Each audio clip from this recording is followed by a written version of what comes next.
Ladies and gentlemen, welcome back to the JKWD podcast. That snoring you hear in my microphone is not me. I promise. I'm awake for this. The baby is happily sleeping away in my lap, and I am not about to move her. I don't blame you. Maybe it'll just all level out when we do the sound compression. Yeah, who knows? So, in case you don't hear the snoring, he's not hallucinating, but he's closer to it than. It's true. Both to the snoring and the hallucinating, probably. But we're not taking that part out either. So. Hey, Kelvin, how you doing today? I'm doing well, Mr. Shear. I continue to get up in the morning alive. Because if I was getting up dead, that's a whole different set of issues. Really, seriously. Yeah.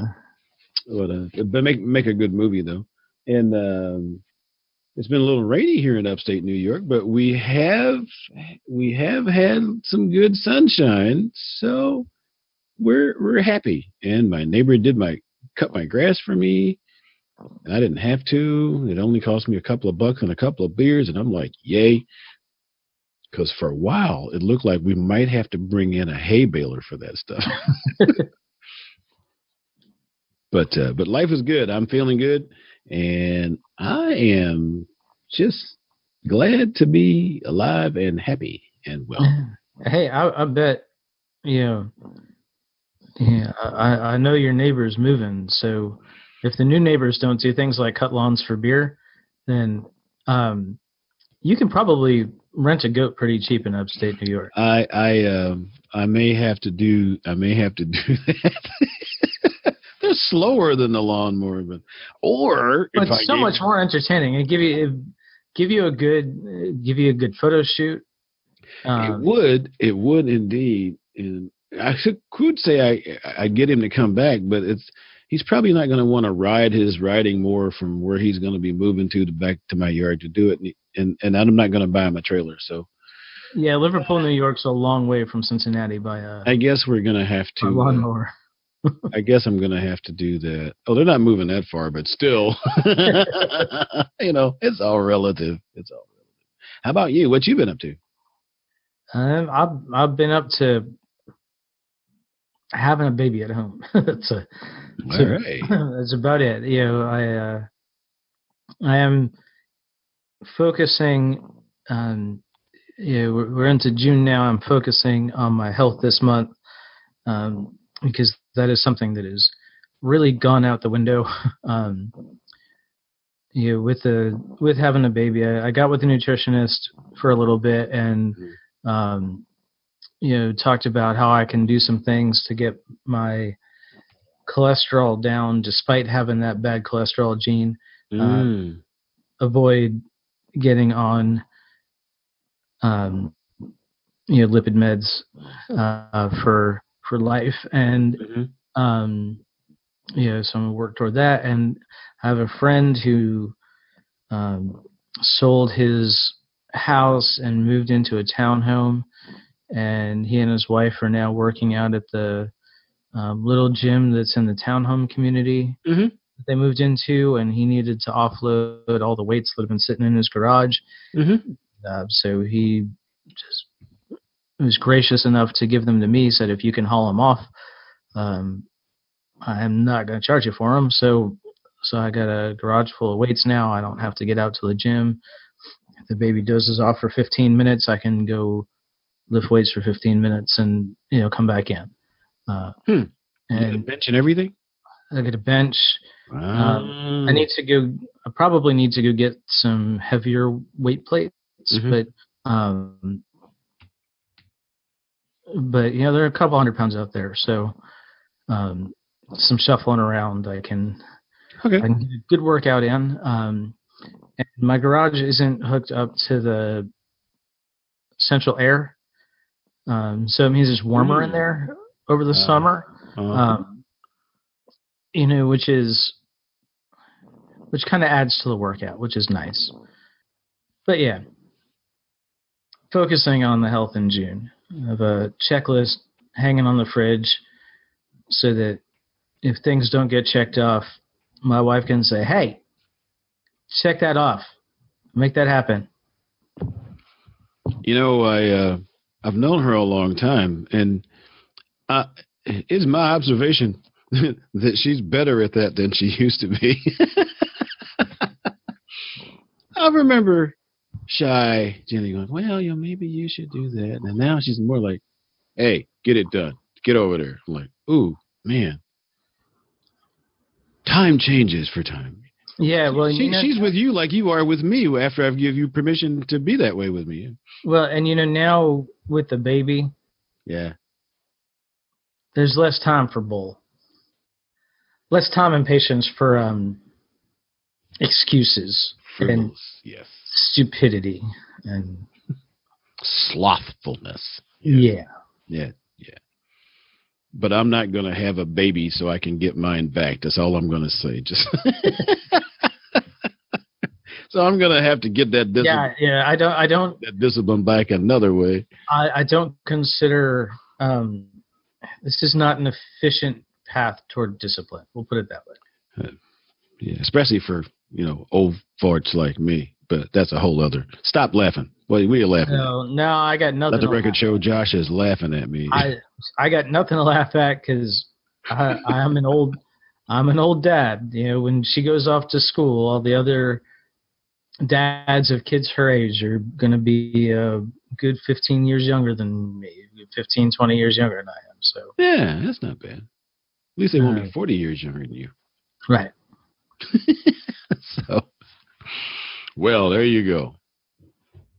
So what exciting things are we going to do today? That sounded weird. Let me try that again. Exciting things are we going to do today? Well, that sounded like a different kind of exciting. Oh, man. So we should probably play the music first. Yeah.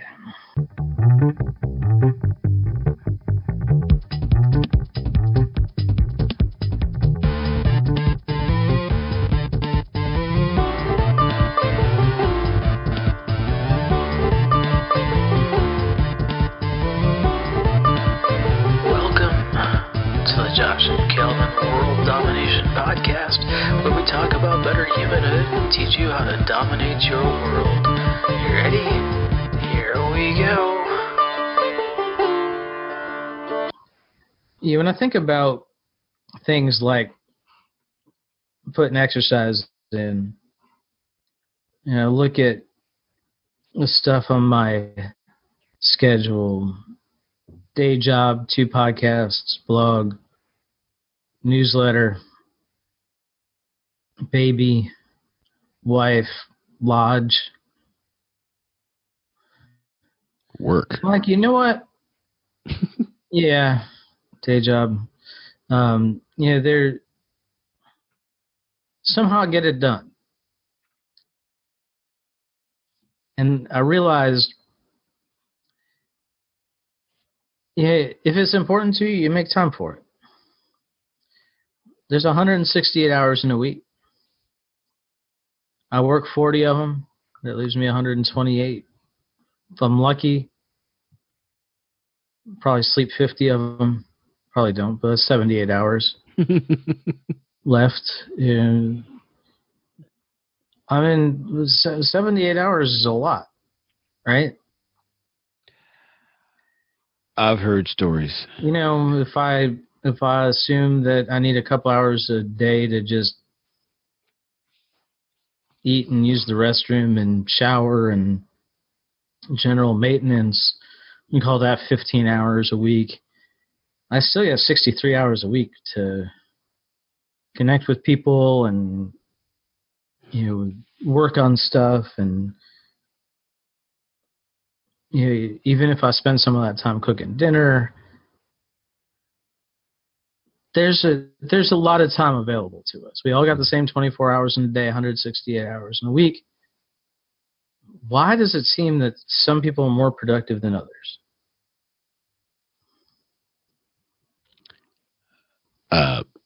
I don't know. I think that might be because some people are more productive than others. Could be.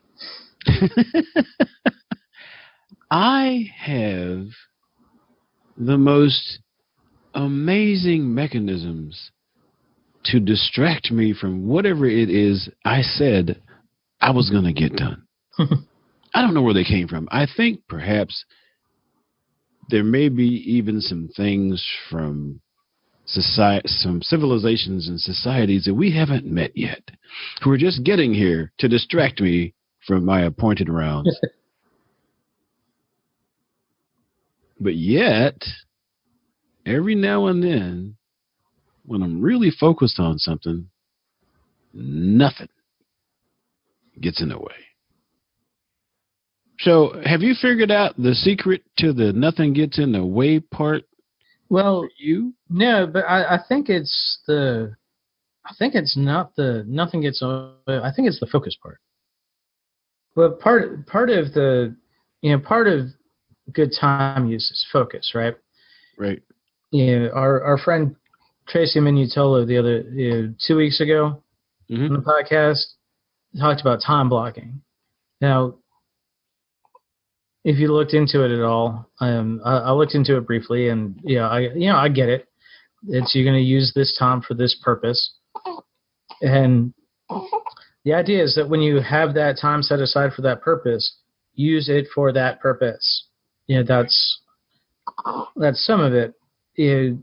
Just remembering to, hey, I'm setting aside this time to work on this thing. The most important thing I can do in that time is the thing that I set aside time for. If something else comes up, how much can I let it distract me? How much time I'm willing to dedicate to this thing.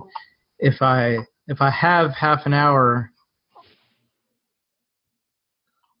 to write a blog post, I probably need to spend most of that half an hour writing the blog post.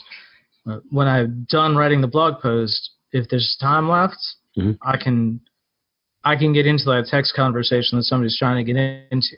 I don't need to be on it while I'm writing the blog post.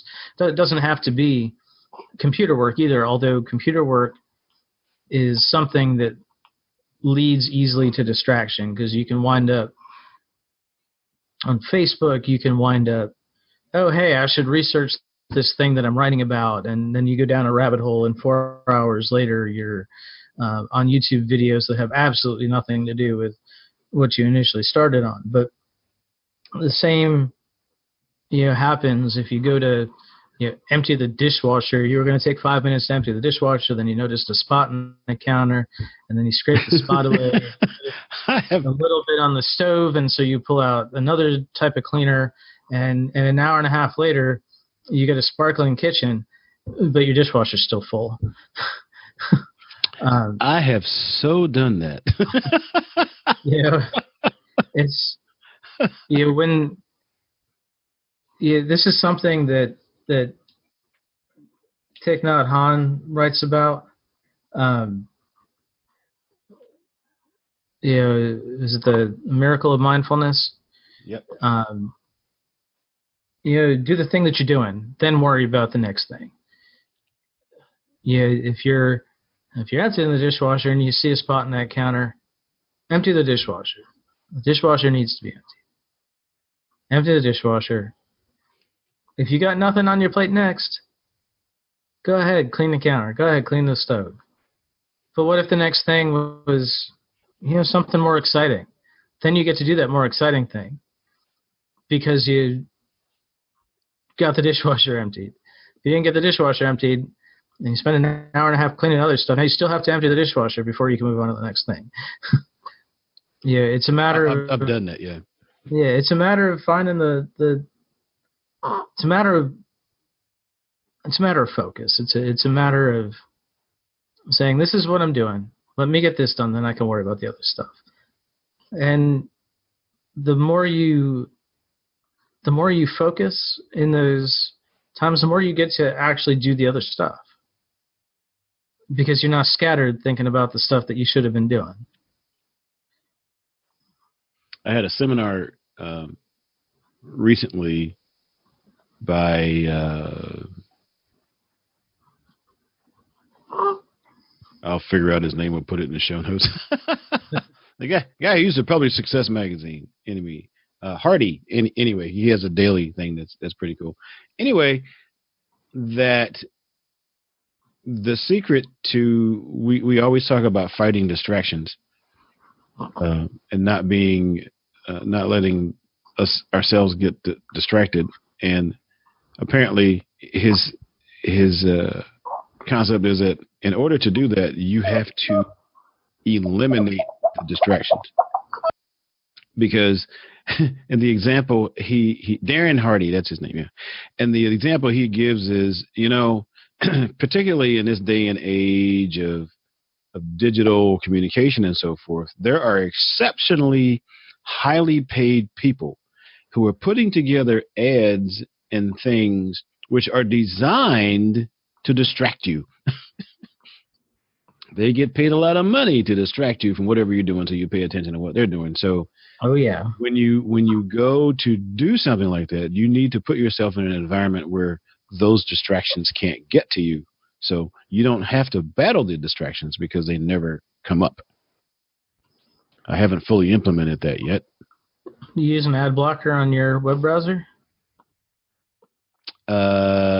No. But no, I don't.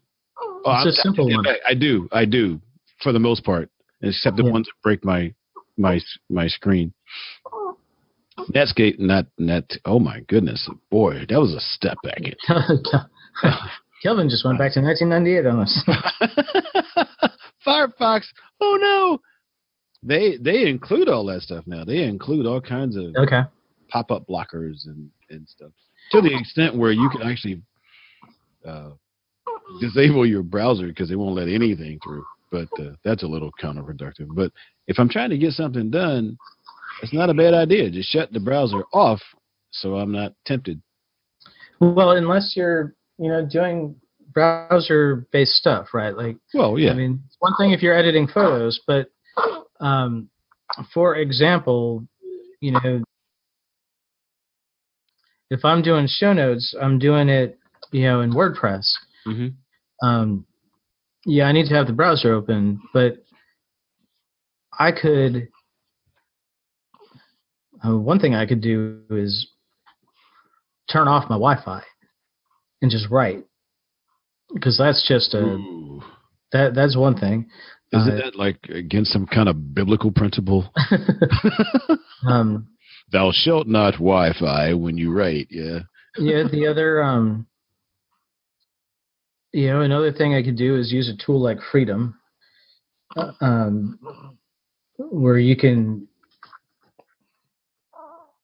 List sites you don't want to be able to visit. Oh, I can do that? Yeah. Ooh, scary. Okay. And then in order to visit those sites, you've got to actually restart your computer or just wait until the time limit's up. Wow. But I don't know if I can list all the sites I don't want to be distracted by. Yeah, but even just a simple ad blocker, like if you if you on Monday search for shoes, you're looking for shoes, and then you're browsing Facebook on Tuesday, if you're not using an ad blocker, you get an ad for the shoes you were looking for, and you're like, oh, let me go look at those again. And then you're off task again and down a rabbit hole, and who knows where you're going, and who knows when you're going to. The one thing I have done for the most part is pretty much if I got something to do, I don't even have Facebook up. So, well, I mean, that's a good one to have. Because it drives me. There's enough negative stuff happening on Facebook that that it'll always not even want to have to process that temporarily. So I'll just shut that off, and I tend to go to Facebook with purpose. And then when I get overwhelmed by too much stuff that's just driving me nuts, I just shut it back down again, so I don't have to look at that stuff. Yeah, I actually found a plugin for Chrome. Mm-hmm. It'll turn off your Facebook feed. Really? Like when you go to Facebook, you don't get all your friends' status updates sitting in the middle of your screen. You just get your status update box, like if you want to update your status, and then you get a quote. So if you want to go search for a particular friend, or if you want to jump in a group, you can do that with focus rather than saying, oh, let's see what silly thing that person posted. Let's see whose birthday it is. What's the name of that puppy? What's up? What's the name of that? Focus? No. I don't even remember, but it was like, just if you search extensions for like Facebook Feed Eliminator or something. Sure. You'll get a bunch of them. I'll link. Yeah. There's an idea. So, yeah. So, I every once in a while, and maybe I need to dissect the things I do and find out the things that when I don't get distracted, what is it about those things that I defy distraction versus the other things that I let it. How bored could we be if I did that? Well, I think since I know you have a heart out in a little bit, I think to bring this to a focus. So a few weeks ago when you asked me how I find time to do some of the things that I do. Remember what I told you? If I remember correctly, you said I don't find time, I make time. Yeah, that's right. And that's the best way to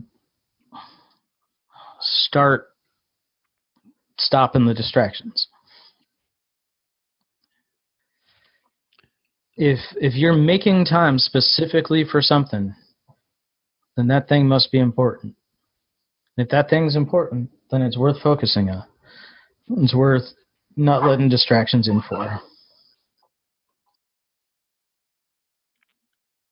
I think you're probably right. Now, I used to write articles. Well, I still write articles, actually, that say, for those of you who think that everything has the same priority, you're wrong. Sometimes I just have to go back and read my own stuff. You're wrong. Everything does not have the same priority. Some things have a lesser priority than others. And then some of the things that you can do free up time for the other priorities.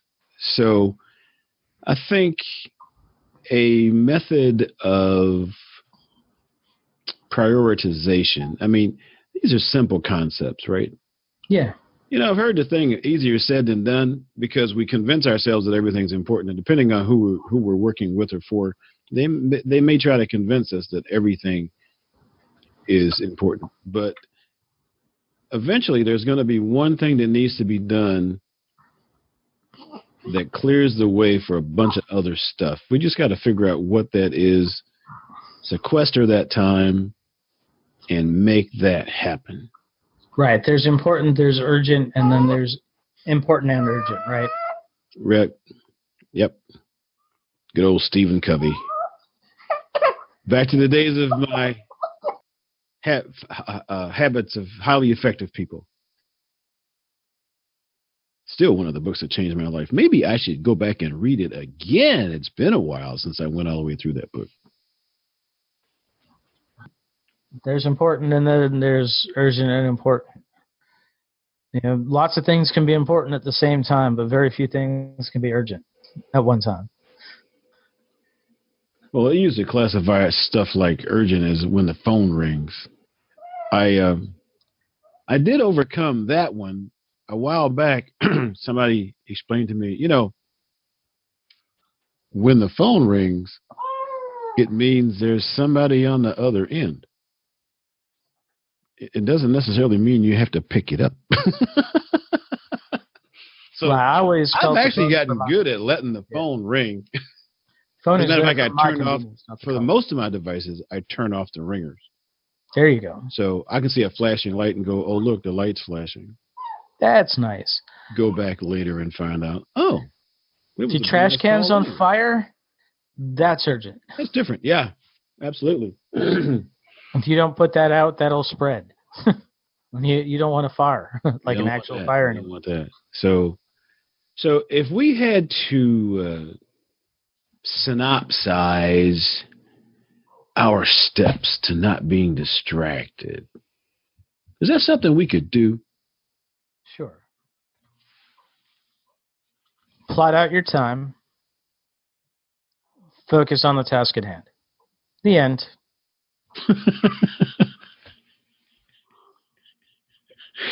Oh. So we'll just leave out that whole prioritize about which one's next. But actually, that would work too. If you just go like, I'm going to work on this, regardless of where the priority is along the line, and you get that done, then it's out of the way, and it's no longer right. Well, if you prioritize in your setting up, your time,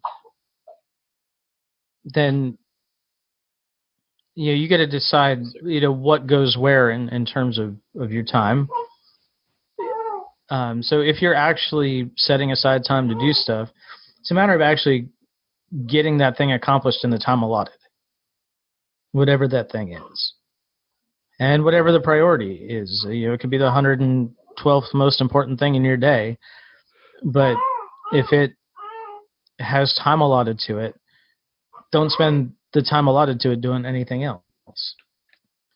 If you allot 10 minutes to something and it takes you 7 minutes to do, guess what? You just gained 3 minutes.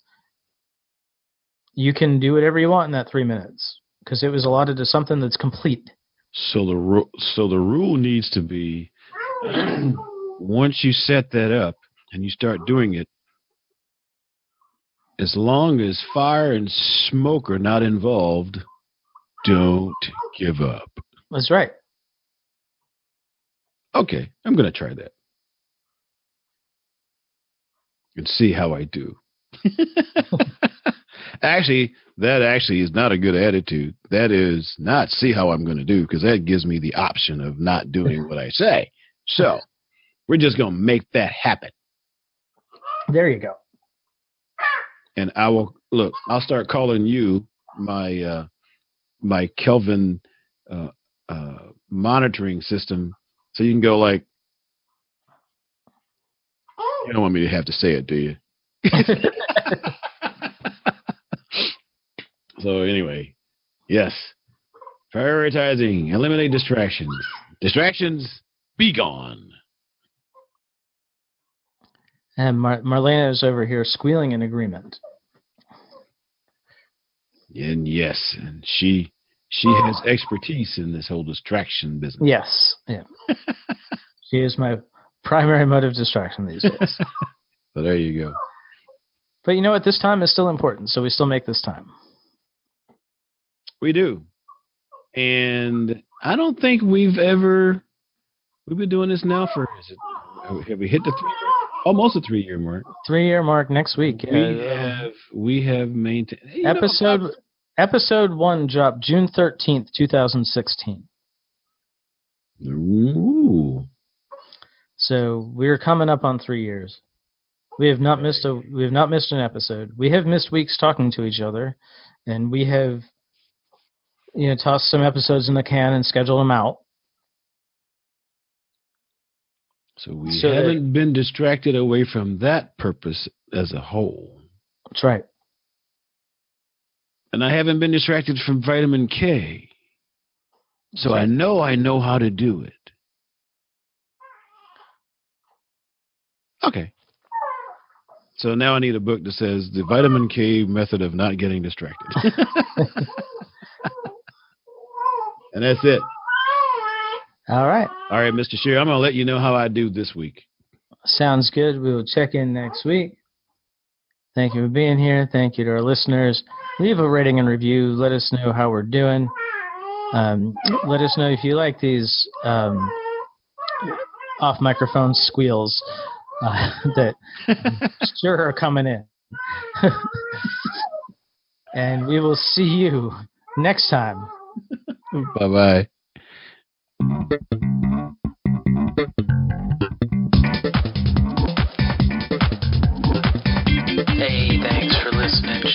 news and more at jkwdpodcast.com. Don't forget to subscribe, leave a review, and share with your friends, and we will see you next week. Bye!